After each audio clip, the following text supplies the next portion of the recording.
गरीब किसान। एक छोटे से गांव में एक गरीब किसान रहता था जिसका नाम रामू था।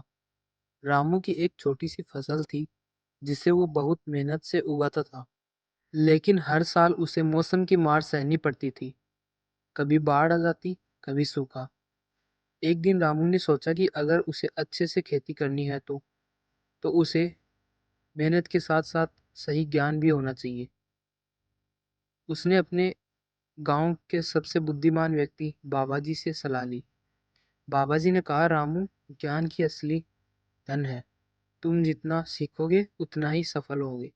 रामू ने गांव की खेती के बारे में विभिन्न किताबें पढ़ी और नई तकनीकें सीखी। उसने अपने खेती में नई विधियों का प्रयोग किया। पहले ही साल उसकी फसल अच्छी हुई, उसे अच्छा लाभ मिला। लेकिन जैसे जैसे रामू सफल हो गया, उसकी आंखों में अहंकार आ गया।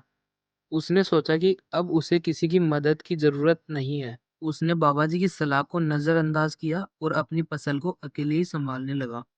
कुछ महीनों बाद गांव में एक दिन भयंकर तूफान आया।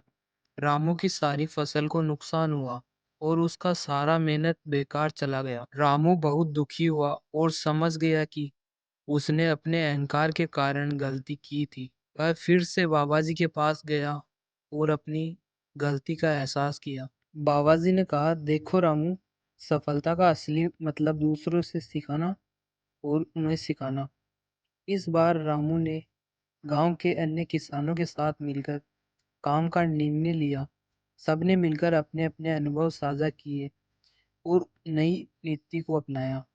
अगले दिन अगले साल रामू और गांव के सभी किसान एक साथ मिलकर मेहनत करने लगे। उनकी फसल इतनी ज़्यादा अच्छी हुई। इस बार रामू ने जाना कि ज्ञान और एकता से ही असली सफलता मिलती है। इस कहानी का हमें मुख्य संदेश यह है कि ज्ञान और सहयोग से हर मुश्किल का सामना कर सकते हैं।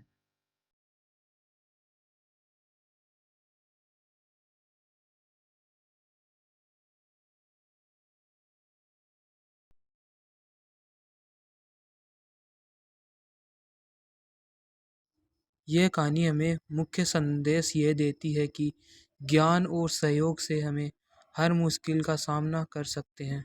अहंकार हमें गिरा सकता है, जबकि एकता और सीखने की प्रवृत्ति हमें ऊपर उठाती है।